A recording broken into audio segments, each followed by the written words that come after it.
नमस्कार। और आज के इस खास एक्सप्लेनर में स्वागत है। आज हम एक ऐसी आश्चर्यजनक यात्रा को माप करने वाले हैं जो एशिया के सबसे अमीर व्यक्ति मुकेश अंबानी की जीवनी पर आधारित है।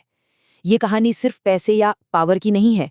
दरअसल ये दूरदृष्टि, संघर्ष और धैर्य की एक ऐसी मिसाल है जिसने आधुनिक भारत के औद्योगिक परिदृश्य को, मतलब इंडस्ट्रियल लैंडस्केप को, हमेशा के लिए बदल कर रख दिया। तो चलिए इस डीप डाइव की शुरुआत करते हैं। जरा इस कॉन्ट्रास्ट को देखिए। 1958 में अंबानी परिवार मुंबई के भुलेश्वर में एक बेहद साधारण 2 कमरे के अपार्टमेंट में रहता था, जहां बेसिक सुविधाओं की भी कमी थी। और अब आज कांटिलिया देखिए, एक 27 मंजिला ऊंची, लगभग $1 बिलियन की कीमत वाली आलीशान इमारत। एक आम परिवार का बच्चा आखिर इतनी ऊंचाई तक पहुंचा कैसे? यही तो इस पूरी चर्चा का मुख्य फोकस है। इस सफर को पूरी तरह से समझने के लिए हमने इस कॉरपोरेट और व्यक्तिगत जीवनी को 5 मुख्य हिस्सों में बांटा है। पहला, मुंबई में उनकी शुरुआत। दूसरा, स्टैनफोर्ड यूनिवर्सिटी से उनका वापस आना। तीसरा, परिवार का वो बड़ा बंटवारा। चौथा, जियो क्रांति का निर्माण। और आखिर में अंबानी साम्राज्य को भविष्य के लिए तैयार करना। तो शुरू करते हैं पहले अध्याय से, मुंबई में शुरुआत, जिसने एक अरबपति का नजरिया तैयार किया। आइए आगे बढ़ते हैं और देखते हैं कि ये नींव कैसे रखी गई। 1957 में यमन के एडन शहर में जन्म लेने के बाद मुकेश का परिवार अगले ही साल मुंबई वापस आ गया था। उनके पिता धीरूभाई अंबानी, जो पहले एक पेट्रोल अटेंडेंट थे, उन्होंने 1966 में रिलायंस कमर्शियल कॉरपोरेशन की शुरुआत की। हालांकि परिवार धीरे धीरे फाइनेंशियली मजबूत हो रहा था, लेकिन धीरूभाई अपने बच्चों को बिल्कुल जमीन से जुड़ा रखना चाहते थे। उन्होंने बाकायदा एक ट्यूटर रखा था जो मुकेश और उनके भाई बहनों को पब्लिक ट्रांसपोर्ट और लोकल ट्रेनों में सफर करवाता था। क्यों? ताकि उन्हें एक आम भारतीय नागरिक के संघर्षों की और ग्राउंड रियलिटी की असली समझ मिल सके। और सच मानिए, इन जमीनी अनुभवों ने उन्हें हमेशा जोड़े रखा। उनका ये बड़ा ही प्रभावशाली कथन इसी बात की गवाही देता है। वो कहते हैं, मैं एक मुंबई का लड़का हूँ। इसकी सड़कों पर मैंने अपने हक के लिए खड़ा होना सीखा।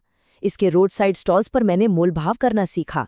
इसके व्यापारिक केंद्रों में मैंने बिजनेस सीखा और इसके सिनेमा घरों में मैंने सपने देखना सीखा। ये सच में ध्यान देने वाली बात है कि इतनी दौलत होने के बावजूद मुकेश अंबानी आज भी एक शुद्ध शाकाहारी और शराब से दूर रहने वाले साधारण व्यक्ति हैं। वो आज भी अपनी उन अर्ली रूट से गहरा जुड़ाव रखते हैं। अब आते हैं दूसरे अध्याय पर, द स्टैनफोर्ड ड्रॉप आउट, एक ऐसा कदम जिसने भारतीय उद्योग का रुख ही मोड़ दिया। Institute of chemical technology Mumbai से केमिकल इंजीनियरिंग की डिग्री हासिल करने के बाद उन्होंने ग्लोबल मैनेजमेंट स्किल्स सीखने के लिए स्टैनफोर्ड यूनिवर्सिटी से MBA करने का सफ़र शुरू किया। दरअसल उनका सपना वर्ल्ड बैंक में काम करने या प्रोफेसर बनने का था, लेकिन फिर आता है 1980 का वो साल जब धीरूभाई अंबानी ने उन्हें वापस बुला लिया। धीरूभाई का मानना था कि जो असली सीख है ना, वो क्लासरूम में नहीं बल्कि रियल वर्ल्ड अनुभव से मिलती है। इसलिए उन्होंने मुकेश को एक विशाल पॉलिएस्टर यार्न प्लांट लगाने का जिम्मा सौंपा और मुकेश ने भी बिना हिचकिचाए स्टैनफोर्ड छोड़ दिया। और ये कदम शानदार तरीके से इस कॉन्सेप्ट को समझाता है जिसे हम बैकवर्ड इंटीग्रेशन कहते हैं। टेक्सटाइल्स से शुरू करके सीधे पॉलिएस्टर फाइबर्स आना और फिर एक मैसिव पेट्रोकेमिकल मैन्युफैक्चरिंग में उतरना। मुकेश की उसी केमिकल इंजीनियरिंग बैकग्राउंड ने उन्हें इन जटिल तकनीकों को समझने और उन पर महारत हासिल करने में मदद की। नतीजा ये निकला कि रिलायंस की उत्पादन क्षमता कई गुना बढ़ गई और वो पूरी दुनिया के नक्शे पर छा गए। चलिए अब बढ़ते हैं तीसरे अध्याय की तरफ, पारिवारिक बंटवारा और एक विशाल साम्राज्य का विभाजन। सफलता की इन सीढ़ियों पर चढ़ते हुए एक बेहद चुनौतीपूर्ण समय भी आया। 2002 में पिता धीरूभाई अंबानी के निधन के बाद और वसीयत न होने के कारण दोनों भाइयों के बीच मतभेद शुरू हो गए। आखिरकार 2005 में उनकी मां कोकिलाबेन ने एक समझौता करवाया और पूरे बिजनेस को 2 हिस्सों में बांट दिया गया। मुकेश अंबानी को ऑयल, गैस, पेट्रोकेमिकल्स और रिफाइनिंग का हिस्सा मिला, जबकि अनिल अंबानी के पास इलेक्ट्रिसिटी, टेलीकॉम और फाइनेंशियल सर्विसेज का विभाग गया। इस एक बंटवारे ने दरअसल मुकेश के रास्ते को पूरी तरह से बदल कर रख दिया। 6,07,000। जरा सोचिए इस आंकड़े के बारे में। ये कोई मामूली नंबर नहीं है। ये गुजरात की जामनगर रिफाइनरी के शुरुआती डेली कैपेसिटी थी। ये एक ऐसी परियोजना थी जिसने मुकेश अंबानी के ऑपरेशंस के विशाल पैमाने को पूरी दुनिया के सामने साबित कर दिया। तो सबसे महत्वपूर्ण बात यह है कि जामनगर रिफाइनरी दुनिया की सबसे बड़ी ग्रास रूट्स पेट्रोलियम रिफाइनरी बन गई। कड़ी चुनौतियों और तकनीकी परेशानियों के बावजूद मुकेश अंबानी के नेतृत्व क्षमता ने इस मेगा स्केल प्रोजेक्ट को सफलतापूर्वक खड़ा किया। इस एक प्रोजेक्ट ने रिलायंस को एक ग्लोबल पेट्रोकेमिकल पावर हाउस बना दिया और सच कहूं तो यही वो कैश जेनरेटिंग इंजन था जिसने उनके भविष्य के बड़े सपनों को सच करने के लिए एक लंबा आर्थिक प्रवास सुनिश्चित किया। अब आते हैं चौथे और सबसे डायनामिक अध्याय पर, जियो क्रांति के निर्माता, जिन्होंने डिजिटल पहुंच को आम आदमी तक पहुंचाया। जियो की शुरुआत के पीछे की योजना कोई रातों रात का फैसला नहीं थी, ये बेहद लंबी और सटीक थी।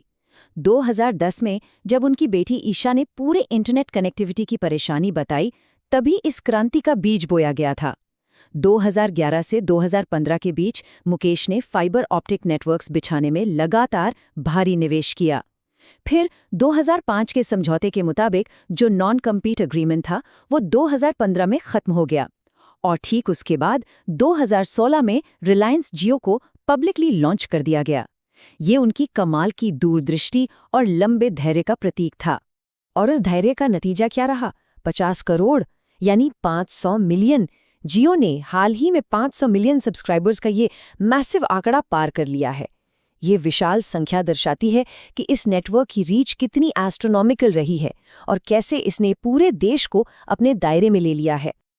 अब सबसे दिलचस्प बात यह है कि जियो ने सिर्फ एक कंपनी को बड़ा नहीं किया, इसने दरअसल भारत से डिजिटल गरीबी को लगभग खत्म ही कर दिया। जियो ने वॉइस कॉल्स को हमेशा के लिए फ्री कर दिया। हर आम भारतीय के हाथ में मोबाइल वीडियो और डिजिटल पेमेंट की आदत डाल दी। इसने यूपीआई जैसे डिजिटल इंफ्रास्ट्रक्चर के लिए एक मजबूत बैकबोन का काम किया और देश में 100 से ज़्यादा यूनिकॉर्न्स का स्टार्टअप इकोसिस्टम तैयार करने में मदद की। और अब तो दुनिया का सबसे तेज nation wide 5G roll out भी एग्जीक्यूट किया जा चुका है। एक सच्ची डिजिटल क्रांति। अब हम आते हैं 5वें और आखिरी अध्याय पर, अंबानी साम्राज्य को फ्यूचर प्रूफ बनाना और नई पीढ़ी का नेतृत्व। देखिए, किसी भी विशाल एम्पायर की सबसे बड़ी चुनौती होती है उसका सक्सेशन प्लान यानी उत्तराधिकार। अंबानी परिवार में नई पीढ़ी को अब कोर ऑपरेशंस में पूरी तरह से शामिल कर लिया गया है। ईशा अंबानी रिलायंस रिटेल और कंज्यूमर प्रोडक्ट्स का नेतृत्व कर रहे हैं। आकाश अंबानी रिलायंस जियो और डिजिटल सर्विसेज को आगे बढ़ा रहे हैं और अनंत अंबानी न्यू एनर्जी और रिलायंस फाउंडेशन, जिसमें वंतारा भी शामिल है, उसकी जिम्मेदारी निभा रहे हैं। ये तीनों अब इस कॉन्ग्लोमरेट को आगे ले जाने के लिए पूरी तरह से तैयार हैं। एक वक्त पर सिर्फ टेक्सटाइल्स बनाने वाली कंपनी आज कितनी डाइवर्स हो चुकी है। पेट्रोकेमिकल्स और रिफाइनिंग के पुराने आधार के साथ साथ अब इस पोर्टफोलियो में डिजिटल सर्विसेज यानी जियो, एक विशाल रिटेल इकोसिस्टम और सबसे नया जुड़ने वाला हिस्सा न्यू एनर्जी और एआई शामिल हैं। ये विविधता रिलायंस को अलग अलग ग्लोबल सेक्टर्स में एक लंबी स्टेबिलिटी प्रदान करती है। और ध्यान दीजिए, भविष्य का ये विजन सिर्फ छोटे मोटे बदलावों तक सीमित नहीं है। मुकेश अंबानी का आखिरी बड़ा लक्ष्य है रिलायंस को इंटेलिजेंस एरा में प्रवेश करवाना। एक ऐसी कंपनी जो अपने फॉसिल फ्यूल के इतिहास को पीछे छोड़कर अब क्लीन एनर्जी और डीप टेक की दिशा में बढ़ रही है। Gigawatt scale AI data centres लगाना, 2035 तक नेट कार्बन जीरो का लक्ष्य हासिल करना और sovereign open source AI model तैयार करना, ये सब उस विशाल फॉसिल फ्यूल जायंट को ग्रीन एनर्जी और टेक एंटरप्राइज में बदलने का एक ग्रैंड प्लान है। लेकिन इन सब विशाल और एस्ट्रोनॉमिकल बिजनेस फिगर्स के बीच एक ऐसी बात है जो मुकेश अंबानी को जमीन से जोड़े रखती है, और वो है उनकी पर्सनल फिलॉसफी। वो कहते हैं, रिश्ते और विश्वास यही जीवन का आधार हैं। इतनी शक्ति और स्केल के बावजूद उनका ध्यान हमेशा अपने परिवार और पारंपरिक मूल्यों पर केंद्रित रहा है। ये उनका वो हिस्सा है जो एक दिग्गज उद्योगपति होने के बावजूद उन्हें आज भी एक साधारण भारतीय के रूप में प्रस्तुत करता है। इस एक्सप्लेनर को हम एक बेहद रोचक सवाल के साथ समाप्त करते हैं। क्या पारंपरिक पेट्रोकेमिकल्स और तेल पर बना एक विशाल ग्लोबल साम्राज्य वाकई सफलतापूर्वक दुनिया की सबसे आगे रहने वाली एआई और ग्रीन एनर्जी सुपर पावर में बदल सकता है? द आर्किटेक्ट ऑफ स्केल की आखिरी और सबसे महान लेगेसी शायद इसी सवाल के जवाब में छिपी है।